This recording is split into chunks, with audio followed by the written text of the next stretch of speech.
Bon matin tout le monde. Merci premièrement d'avoir accepté de vous joindre à nous, avoir accepté l'invitation pour une super belle journée aujourd'hui.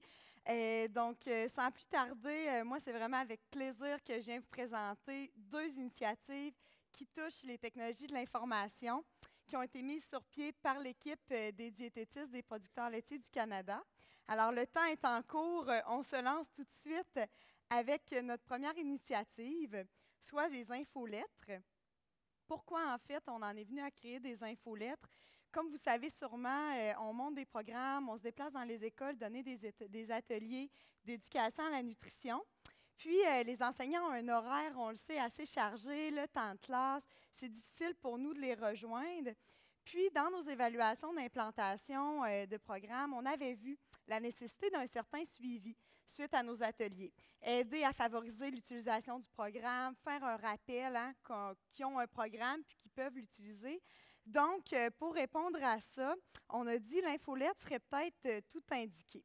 C'était aussi une demande du milieu. Donc, le milieu désirait rester informé. Les enseignants nous demandaient comment je peux rester à jour, garder les informations en nutrition, puis rester à jour dans tout ça.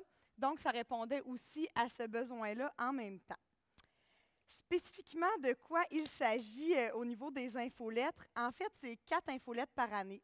Notre but, comme je vous l'expliquais un peu, c'était évidemment de les garder informés, pas de les bombarder, de les ensevelir avec de l'information, mais vraiment d'avoir un suivi constant avec eux. Donc, on a deux infolettes qui abordent plus un sujet nutrition, par exemple la collation, le déjeuner, puis deux autres infolettes qui font plus référence au programme. Donc, les enseignants qui reçoivent l'atelier d'éducation en nutrition ont un programme qui est attitré à leur cycle. Étant donné qu'ils ont un programme attitré à leur cycle, bien les infolettes qui font référence au programme vont être spécifiques à chacun de ces programmes différents-là. Par exemple, l'enseignant du deuxième cycle va recevoir une infolette qui fait référence aux enquêtes de Félix le détective, étant le programme justement qu'il reçoit. Et de l'autre côté, l'enseignant, disons, au troisième cycle, va recevoir le programme de Liter Academy. Le troisième cycle se prononce, donc l'infolette qui fait référence à ça.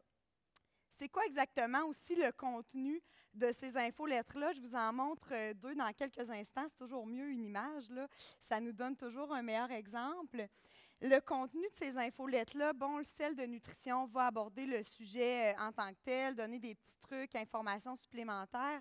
Mais les infolettes programmes ont pour but aussi de donner des variantes, de se coller à un thème, le thème du mois par exemple, pour aider l'enseignant à avoir, si on veut, l'idée de dire c'est vrai, on est dans le mois, par exemple, septembre, le mois des pommes, il y a peut-être quelque chose à faire avec ça, un thème qui colle, et donc on lui donne une idée d'activité de son programme à réaliser en lien avec ça. Ça peut donner toujours une bonne idée de ce que c'est. Donc, je vous en montre une tout de suite. Une image vaut 1000 mots. Alors, je commence par vous présenter l'infolette nutrition. C'est assez simple comment les enseignants peuvent s'inscrire à ça.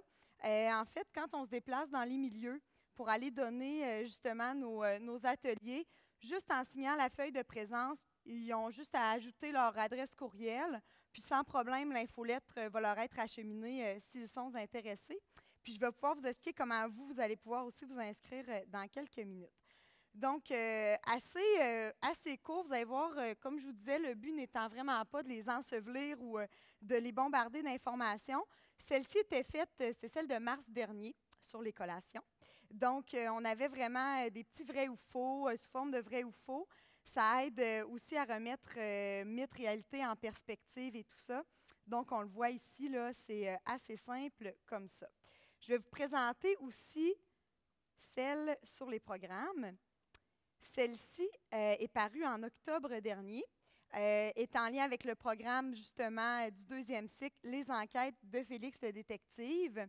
Donc, un petit peu comme je vous disais tantôt, on offre certaines idées, en plus d'informations évidemment, des endroits vraiment spécifiques où aller chercher les activités en lien avec ce thème-là. Et une petite idée de plus, dans ce cas-ci, c'était un petit atelier culinaire. Donc, des fois, de se coller au thème ou à la saison, là, ça nous donne une belle idée. Puis, un petit atelier culinaire, c'est toujours apprécié des enseignants. Donc, ça vous donne une bonne idée des infolettres. Là, tout de suite, je vous vois me dire oui, mais c'est si intéressant, comment s'y inscrire? Donc, vous allez voir dans la salle des exposants, juste à gauche du kiosque, sur l'écran tactile, c'est possible pour vous de vous inscrire. Donc, en tant que professionnel œuvrant dans le milieu scolaire, vous pouvez recevoir toutes les infolettes si vous le voulez, ou vraiment sélectionner les infolettes que vous êtes intéressé de recevoir là, par rapport au programme, si vous êtes plus attitré à un cycle, par exemple. Puis évidemment, on a aussi une infolette pour les éducateurs en service de garde du milieu scolaire aussi. Donc, ça peut être un outil qui est intéressant pour eux aussi. Ça fait le tour des infolettes, mais j'ai une autre initiative à vous présenter. Les capsules vidéo en lien avec le programme Leader Academy, les 3e cycles mènent la course. En fait, je vous ai parlé des programmes qu'on montait tantôt. Il en reste un pour compléter vraiment la famille. C'est le programme Leader Academy, les 3e cycles mènent la course, vraiment au niveau de l'éducation physique, du 3e cycle en éducation physique. Et on cherchait une manière de trouver une nouvelle façon d'accrocher les jeunes et tout ça. Et dans nos recherches préalables pour monter nos programmes, dans le développement des programmes, un aspect très important pour nous, c'est d'aller voir les besoins du milieu. À voir un petit peu qu'est-ce que les enseignants ont envie de faire, qu'est-ce qu'ils ont besoin comme matériel.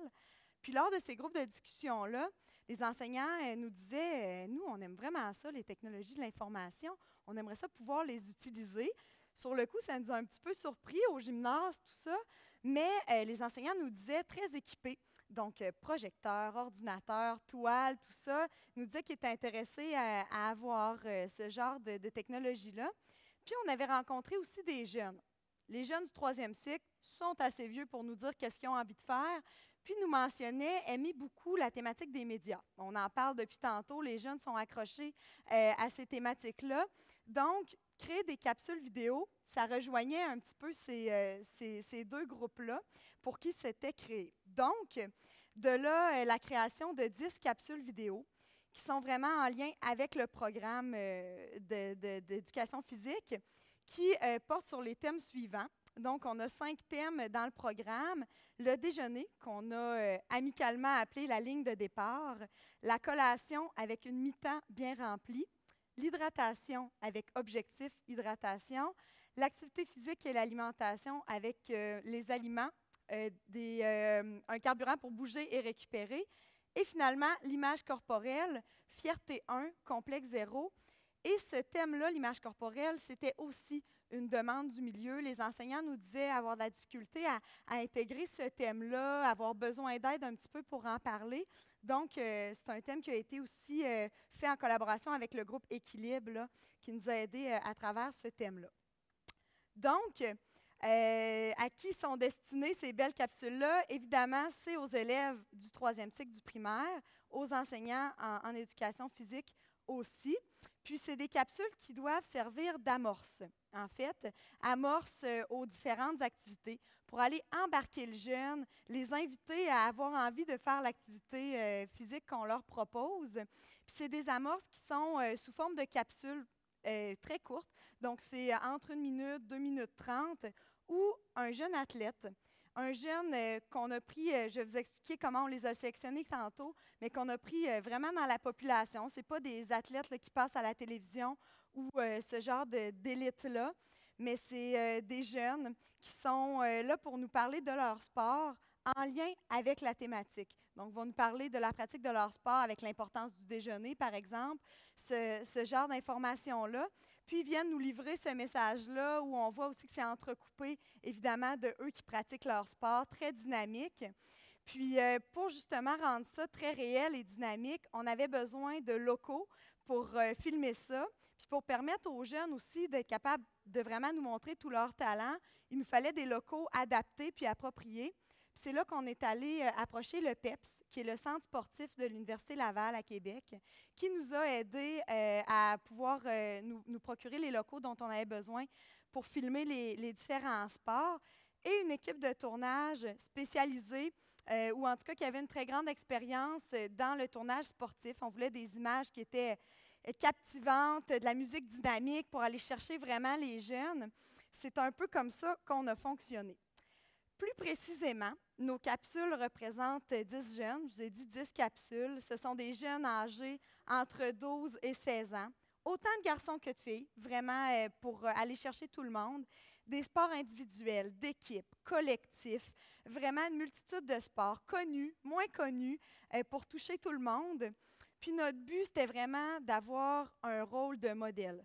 Que ce jeune athlète-là puisse devenir, pour l'élève qui regarde la capsule, un but à atteindre ou vraiment un modèle, un jeune à qui pouvait s'identifier. C'est pour ça aussi qu'on ne voulait pas un athlète extra d'élite, mais un jeune de la population qui est normal, qui fait des activités physiques agréables, qui a du plaisir, parce que notre but, c'était que l'élève qui regarde ça puisse dire « Hey, bien, ça a l'air le fun. Ce qu'il fait, lui, ça n'a pas l'air compliqué. Je serais capable, j'aurais envie de faire cette activité physique-là pour vraiment aller chercher tout le monde. » L'aspect naturel, super important. On n'avait pas envie d'avoir des jeunes qui parlaient en robot, qui étaient mal à l'aise avec le contenu. Évidemment, on avait un droit de regard sur les messages principaux, le contenu en général, mais on leur a mis des points de forme, puis on leur a demandé de s'exprimer librement, de vraiment donner des exemples concrets dans leur sport pour permettre justement d'avoir cet aspect naturel-là. Vous allez le voir dans la capsule tantôt. C'est des jeunes qui parlent avec leur cœur.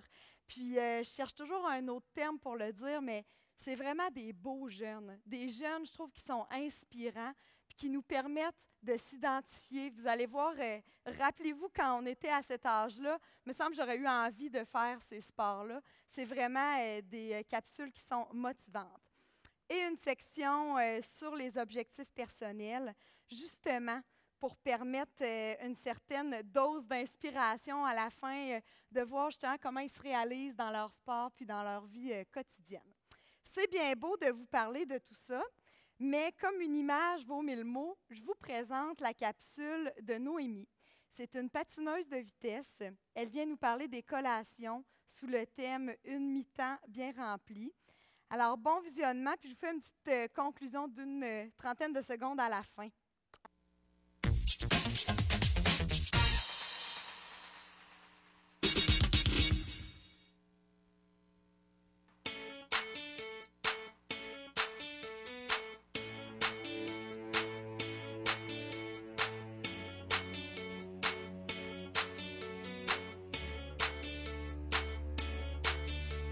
Salut, je m'appelle Noémie, j'ai 15 ans et je suis une patineuse de vitesse de niveau élite.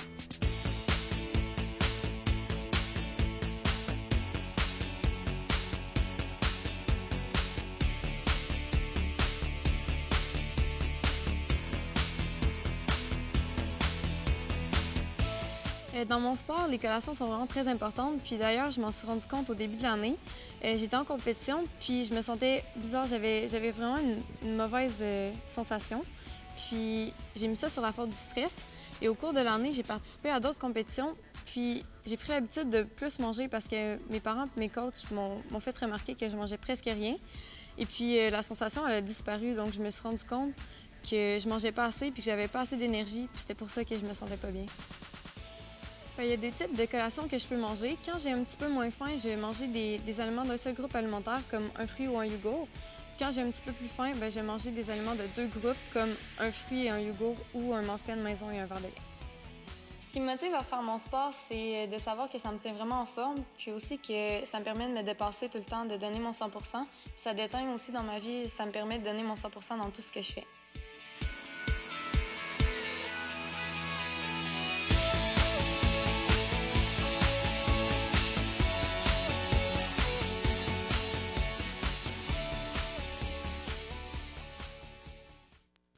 Inspirant. Je vous entends tout de suite me dire on veut en voir d'autres. Bien, ce sera possible. Donc, sur l'écran, l'autre côté de notre kiosque dans la salle des exposants, donc celui de droite, il y a la possibilité de voir quelques-unes des autres capsules qui ont été tournées en lien avec ce programme-là. Je vous invite à passer par là dans la journée pour une dose de motivation et d'inspiration de ces jeunes-là. Je vous remercie encore et je vous souhaite une excellente journée parmi nous.